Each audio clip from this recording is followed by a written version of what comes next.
Hello, my name is Simon and welcome to AFC Bournemouth Analysis. Here's my rather late, but still hugely relevant, take on our 3-3 draw with West Ham United. Unlike the previous 2 games where we've lost 4-0, we did look like a threat going forward, which was nice to see, and we had so many chances to kill the game off. We really should have won this match. But for me personally, the game was made worthwhile because of 3 excellent performances, solo performances. The main one being Dan Gosling, who has worked his way into the team magnificently and put in a display of real passion. He was putting in tackles that just made you want to jump off your seat and really cheer on the team. It was a great battling performance, but it was a performance where he played the ball forward when he could, and he scored a goal, and he set up a goal, I think. So it was a great performance from Gosling, and you can't drop him on that performance. Ryan Fraser ran West Ham ragged all game and worked incredibly hard like he always did, but had end product as well. And then of course, it goes without saying, but Nathan Ake had another superb performance and scored his first goal for us since permanently moving, so that was nice. Poor was that defensively we looked all over the shop against a decidedly average looking West Ham side. Actually, they looked like they were there for the taking, but considering we could have lost the game, we'll take the point. But specifically, Francis again looked out of his depth at right back. He lost Collins for the corner and then proceeded to try and blame everyone for it.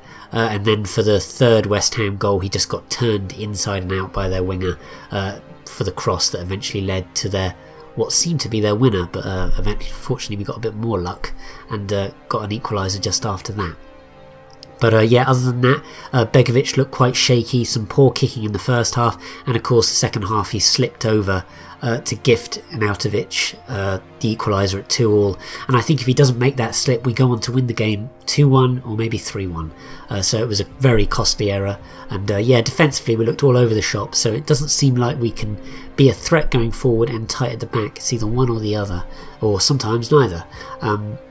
Still huge problems defensively, because if we could defend we would have won this game quite comfortably.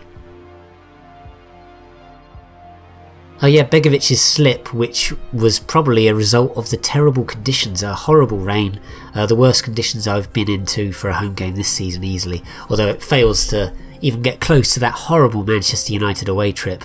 But the conditions were definitely ugly and the worst moment. The best moment for me was just watching Atwell discuss with the linesman after our very controversial equaliser at 3-3, where Nathan Ake's header was seemingly directed in by Callum Wilson by coming off the top of his arm, but Wilson also looked marginally offside, so it was like a double decision. But somehow neither of those things were spotted or counted against, and Atwell pointed to the spot, to the centre circle, for us to kick off after scoring, and the crowd went wild after that. And I'll be honest, I didn't expect him to point to the centre circle, so I was delighted. That was my best moment, especially after going 3-2 down after dominating huge swathes of the game. I had my head in my hands, most people around me did, after that third West Ham goal went in, so for us to get an equaliser after that shows great spirit. But it was a great moment. The Have Your Say section, so a few people have got in touch with me, thank you for that. A couple on Facebook, the first being David Yates, who said, I feel about 50 years older, but at least we didn't lose.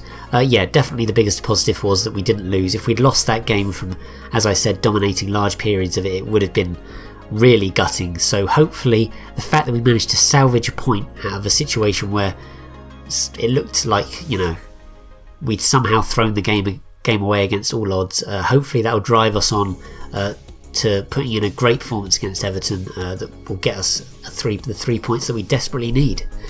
Next, Alex Rennie, also on Facebook, said the equaliser was an outrage. I assume he means the Begovic slip, and I agree it was an outrage that Begovic slipped over. I assume that's the goal you're talking about anyway, so thanks for contributing.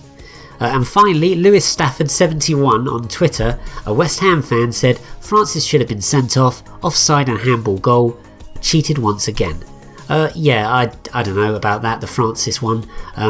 Moyes was saying that in any other league it would have been a sending off, but he's going for the ball, his eyes are on it. Kouyaté puts his head in quite low. Yeah, I don't think it was a red card, I think it was a yellow, although obviously I've seen them given for reds. But yeah, I think it was the other way around. I'd say it was a yellow as well. So yeah, and obviously our third goal, yeah, it was incredible fortune from us, but you get some and you don't. And I think West Ham got an incredibly fortunate opening goal against Stoke City a few weeks ago, where their player dived to win a penalty. So I'm not sure cheated once again is right, because you cheated another team out of a decision and a goal a few weeks ago. So that just shows that it does balance up. So yeah, thanks for contributing anyway.